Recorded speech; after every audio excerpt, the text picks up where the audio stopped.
Hello everyone. आज हम बात करेंगे पैरामीटर एंड एरिया के बारे में। जैसे बच्चों को कंफ्यूजन होता है, जैसे कोई भी फिगर है, टू डायमेंशनल फिगर की बात करते हैं। सबसे पहले ये है हमारा रेक्टेंगल। अब इसमें अगर क्वेश्चन में आता है कि फेंसिंग की कॉस्ट फाइंड करनी है तो बच्चे कंफ्यूज हो जाते हैं, वो एरिया फाइंड कर देते हैं। लेकिन हमें इस चीज का ध्यान रखना है, फेंसिंग मीन्स बाउंड्री। बाउंड्री पे जो भी वायर वगैरह जो भी हम लगाते हैं तो उसके लिए हमें फाइंड करना होता है पैरामीटर। पैरामीटर मींस, पैरामीटर होता ही यही है, parameter which is equal to sum of all sides. ये लेंथ हो गई ना, ये इन सबको ऐड कर दिया। जैसे रेक्टेंगल है, ये फिगर हमारी रेक्टेंगल है, अगर इसका पैरामीटर हम फाइंड करते हैं सबसे पहले, जैसे मैंने अभी आपको बताया perimeter is sum of all sides, तो perimeter of rectangle, perimeter of rectangle ये क्या होगा हमारे पास, length plus breadth plus length plus breadth, sum of all sides हो गया। अब लेंथ हो गई हमारे पास 2 लेंथ हो गई और 2 ब्रेथ हो गई।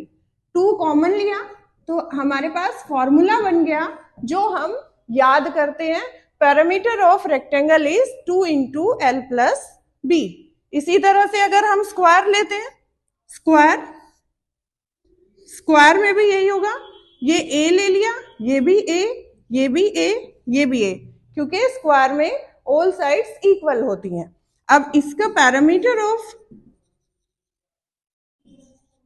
Square is equal to A plus A plus A plus A, sum of all sides is 4a, जो हमारा फॉर्मूला बन गया, जो हम याद करते हैं। याद करने की जरूरत नहीं है, बस हमें थोड़ा समझना है कि ये कैसे हो रहा है। तो इस तरह से हम इनका पैरामीटर फाइंड कर सकते हैं। अब पैरामीटर हम कब फाइंड करते हैं, जब हमें फेंस फाइंड करनी हो, उसकी बाउंड्री किससे रिलेटेड कोई क्वेश्चन हो। जैसे फ्रेम है तो फ्रेम में क्या होता है, उसकी फ्रेम में अगर हमें टेपिंग करनी है या कोई लकड़ी लगानी है, उसकी लेंथ फाइंड करनी है, तो उसके लिए हमारे पास हो जाता है पैरामीटर फाइंड करना होता है हमें। लेकिन अगर जैसे हमारे पास फ्लोर है, फ्लोर में हमें टाइलिंग करवानी है, तो टाइलिंग तो हम बाउंड्री पे नहीं करेंगे ना, टाइलिंग हम करेंगे फ्लोर के अंदर इस तरह से। तो ये जब हम करेंगे तो ये हमारे पास होता है एरिया।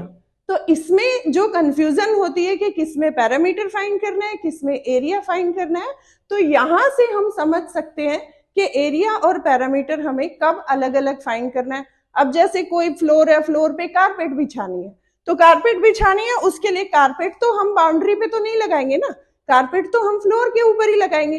तो उसके लिए हम क्या करेंगे, हम एरिया फाइंड करेंगे, एरिया फाइंड करेंगे। तो इस तरह से हम ये समझ सकते हैं कि कब हमें एरिया फाइंड करना है और कब हमें पैरामीटर फाइंड करना है। अगर आपको इससे रिलेटेड आगे समझना है तो आप कमेंट जरूर करिए। Thank you.